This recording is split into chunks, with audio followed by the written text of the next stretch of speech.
حضرت علی رضی اللہ عنہ نے بیان کیا کہ نبی کریم صلی اللہ علیہ وسلم نے ایک دستہ بھیجا اور اس پر انصار کے ایک شخص کو امیر بنایا اور لوگوں کو حکم دیا کہ ان کی اطاعت کریں۔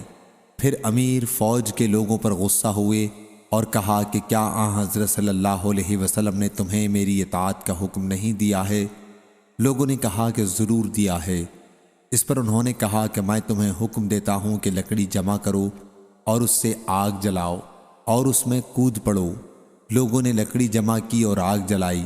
جب کودنا چاہا تو ایک دوسرے کو لوگ دیکھنے لگے۔ ہم نے آن حضرت صلی اللہ علیہ وسلم کی فرمانبرداری آگ سے بچنے کے لیے کی تھی، کیا پھر ہم اس میں خود ہی داخل ہو جائیں؟ اسی دوران میں آگ ٹھنڈی ہو گئی اور امیر کا غصہ بھی جاتا رہا۔